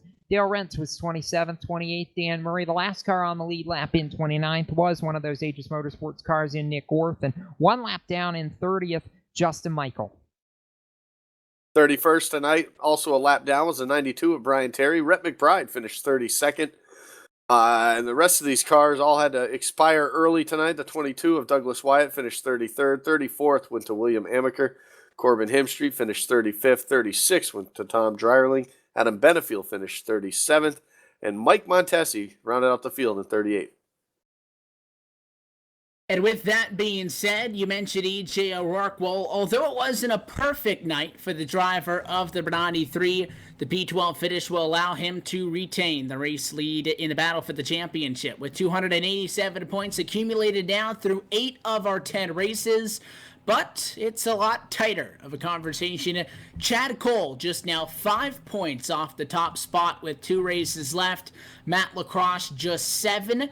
And then 4th on back, Tyler Herr, David Comstock, 33 and 35 points back in the overall run for the championship. So Herr, Comstock, McBride, Vincent, Ward, Kelly, Silver, all through 10th position, still not mathematically out of this. They can be mathematically eliminated based on what we see next Monday night at Chicago, but it is now a 3-horse race for the championship primarily with just 2 races to go. So we thought, Jacob, it was exciting into tonight's race with 13 and 14 points separating our guys at the top. You're looking at 3 veteran names in RSR that are going to fight out for this championship through these next 2.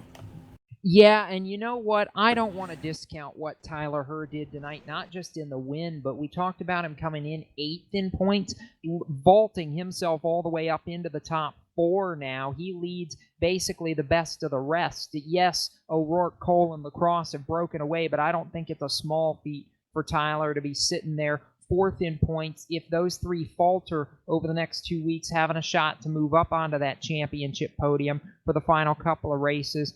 I like EJ's chances. He's led the standings the majority of this season. I know he's got 2 veterans behind him. I'm feeling a first-time champion, though. I think that he holds on to it over these final 2 weeks. We look forward to these next 2 for certain. The first 8 a bit exciting, and we have Chicagoland and the Homestead Miami Speedway coming up on the next 2 Monday nights, the 1st of February and the 8th, as we wrap up another installment of this Icebreaker Winter Series. And then before you know it, we're into the month of February. In RSR Full Throttle Cup Series action going to be getting underway not all that far from now. But Thomas, another first-time winner at RSR, and that's another name joining a lot of big names on the sim and names that we mentioned every single night here when we're doing RSR stuff as winners in this series, which is no walk in the park by any means. Tyler Herr gets to join that class tonight. Yeah, and it's this series RSR from top to bottom from Full Throttle all the way down to the trucks. It's getting more and more competitive each and every single year we come here, and Tyler has been fast every single week, and he's just happened or just a race strategy just not panning out the way he needs it. But he's been fast every single week. A lot of these guys have been fast, and they're looking for first-time wins. So for him to hold off Dwayne Vincent, Amberhart, who are talented drivers. One's a rookie as well, but you also have the wily veteran.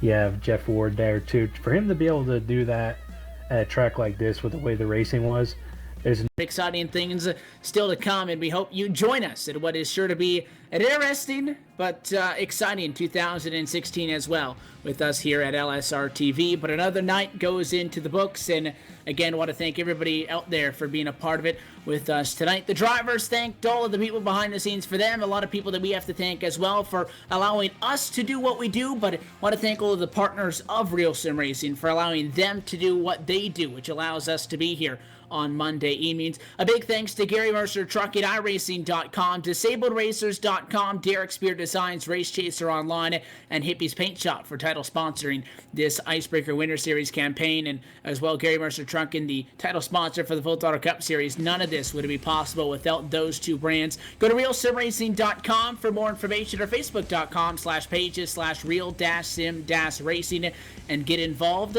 I believe Full Throttle Cup Series stuff is opening up as of today. RealSimRacing.com, the place to be for that. And stay up to date with everything LSRTV online. Our website is www.livesimracing.com. You can also follow us on social media. Our Twitter is at LSRTV. You can use the hashtag LSRTV as well. All of our information can primarily be found on our Facebook at facebook.com/livesimracingtv. But with that, Andy Kessler, we go to Chicagoland for round 9 of 10 next Monday for the penultimate round. Yeah, we do, and with 2 races left and the points battle just that close, and it's amazing that after 10 races, or what it will be 10 races in the season, that it can come down to just mere points, mere positions on the racetrack, and it's just great to see. And you know what? They're doing it without a chase. The Cup Series, we do it with a chase. Obviously, it comes down to the last race, but this thing's going to come down to the wire with some great racing and a couple great mile-and-a-half tracks left on the schedule. So tire wear is going to come into play, and there's a lot of drivers right now that are looking for their first win of the season, and other guys looking to close out the championship run.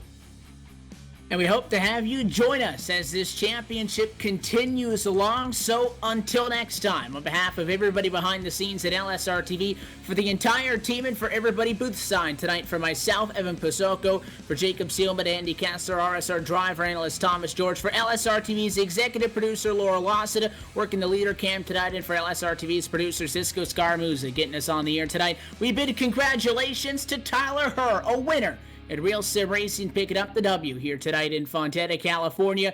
Good night from Auto Club Speedway. And we'll see you next Monday for the penultimate round on this Icebreaker Winter Series Championship in Chicago. Good night.